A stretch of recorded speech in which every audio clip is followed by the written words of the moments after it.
ಎಲ್ಲರಿಗೂ ಅಕ್ಷಯ ಟಿವಿಗೆ ಸ್ವಾಗತ.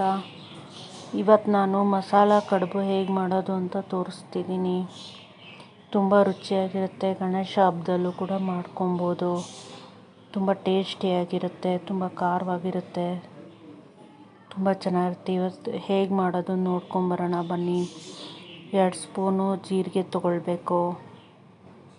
5ರಿಂದ 6 ಹಸಿರು ಮೆಣಸಿನ್ಕಾಯಿ ತೊಗೊಬೇಕು. 2 ಬೆಳ್ಳುಳ್ಳಿ ತೊಗೊಳ್ಬೇಕು.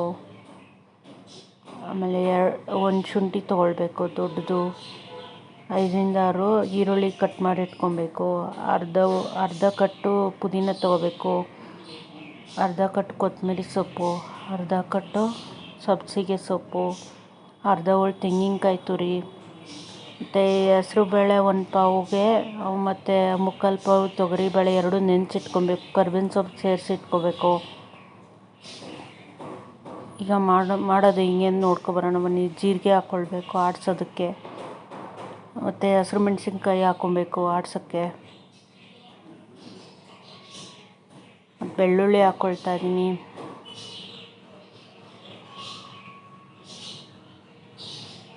ಮತ್ತು ಶುಂಠಿ ಹಾಕ್ಕೊಳ್ತಾ ಇದ್ದೀನಿ. ಮತ್ತು ಅರ್ಶಿನದ ಪುಡಿ ಹಾಕ್ಕೊಳ್ತಾ ಇದ್ದೀನಿ 1 ಸ್ಪೂನು. ಎಲ್ಲ ಸೇರಿಸಿ ರುಬ್ಕೊಳ್ತಾ ಇದ್ದೀನಿ. ಅದ್ರ ಜೊತೆಗೆ ಹೆಸ್ರುಬೇಳೆ 1 ಪಾವು, ಮತ್ತು ಮುಕ್ಕಾಲು ಪಾವು ಕಡಲೆಬೇಳೆ 2 ನೆನೆಸಿಟ್ಕೊಂಡಿರೋದನ್ನು ಸೇರಿಸಿ ಆಡಿಸ್ಕೊಬೇಕು.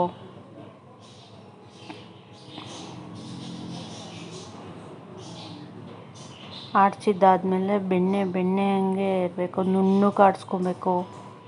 ನುಣ್ಣಗೆ ಆಡಿಸ್ಕೊಂಡಿದ್ದಾದ್ಮೇಲೆ ಬೆಣ್ಣೆ ಹಂಗೆ ಇರಬೇಕು. ಈ ಮಿಶ್ರಣದಲ್ಲಿರಬೇಕು. ಮಿಕ್ಕಿದ್ದನ್ನು ಆಡಿಸ್ಕೊಬೇಕು. ಕಡಲೆಬೇಳೆ, ಹೆಸ್ರುಬೇಳೆ ನೆನೆಸಿದ್ದನ್ನು ನೀಟಾಗಿ ತೊಗೊಂಡು ಆಡಿಸ್ಕೊಬೇಕು. ಸೋರಾಕಿ ಇಟ್ಕೊಂಡಿರೋದನ್ನ ಆಡಿಸ್ಕೊಬೇಕು.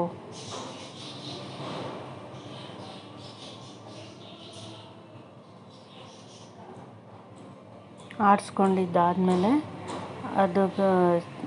ಅದು ಮೊದಲು ಸುರ್ಕೊಂಡಿದ್ದ ಪಾತ್ರೆಗೇ ಸುರ್ಕೊಬೇಕು. ಸ್ವಲ್ಪ ದೊಡ್ಡ ಪಾತ್ರೆಗೆ ಹಾಕ್ಕೊಂಡಿದ್ದಾದ್ಮೇಲೆ ಅದಕ್ಕೆ ಈರುಳ್ಳಿ ಹಾಕ್ಕೊಳ್ಬೇಕು. ಹೆಚ್ಚಿರೋ ಈರುಳ್ಳಿ ಹಾಕ್ಕೊಬೇಕು.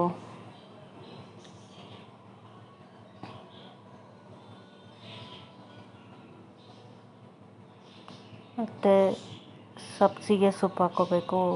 ಕೊತ್ತಂಬರಿ ಸೊಪ್ಪು ಹಾಕ್ಕೊಳ್ಬೇಕು ಅದಕ್ಕೆ. ಮತ್ತು ತೆಂಗಿನಕಾಯಿ ತುರಿ ಹಾಕ್ಕೊಳ್ಬೇಕು.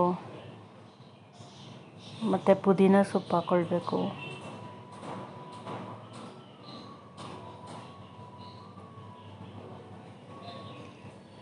ಹೆಚ್ಚಿಟ್ಕೊಂಡಿರೋ ಪುದೀನ ಸೊಪ್ಪು ಹಾಕ್ಕೊಳ್ಬೇಕು. ಆಮೇಲೆ ರುಚಿಗೆ ತಕ್ಕಷ್ಟು ಉಪ್ಪು ಹಾಕ್ಕೊಳ್ಬೇಕು.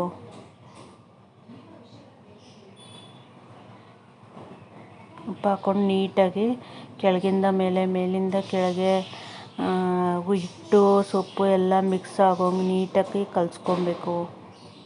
ಚೆಲ್ಲದೆ ಇರೋ ಹಂಗೆ ನೀಟಾಗಿ ದೊಡ್ಡ ಪಾತ್ರೆಯಲ್ಲಿ ಹಾಕ್ಕೊಂಡು ಕಲಿಸ್ಕೊಳ್ಬೇಕು.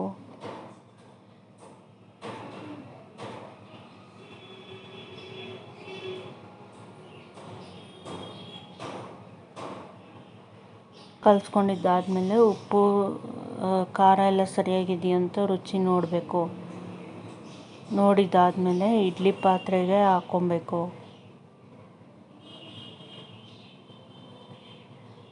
ಇಡ್ಲಿ ಪಾತ್ರೆಗೆ ಈ ಥರ ಎಣ್ಣೆ ಸವರಿ ಬೇಯಿಸ್ಕೊಬೇಕು.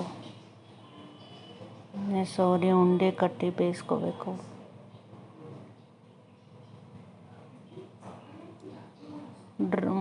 ಆವಾಗವಾಗ ಒಣಗ್ದಂಗೆ ಆಗ್ತಾ ಇರುತ್ತೆ, ಅಥವಾ ನೀರು ಬಿಟ್ಟಂಗೆ ಆಗ್ತಾ ಇರುತ್ತೆ ಈರುಳ್ಳಿ ಇರೋದ್ರಿಂದ.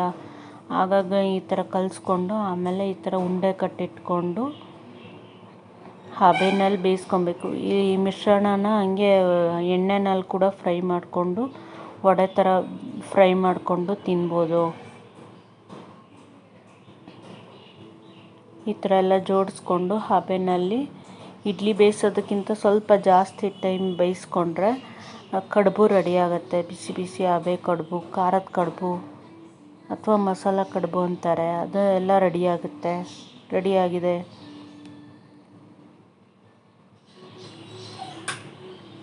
ಈ ಥರ ಸ್ಪೂನಲ್ಲಿ ತೊಗೊಂಡು ನೋಡ್ಕೊಬೇಕು, ಉಪ್ಪು ಖಾರ ಇದು ಎಲ್ಲ ಬೆಂದಿದೆಯಾ ಅಂತ, ಹಿಟ್ಟು ಎಲ್ಲ ಬಂದಿದೆಯಾ ಅಂತ ನೋಡ್ಕೊಬೇಕು.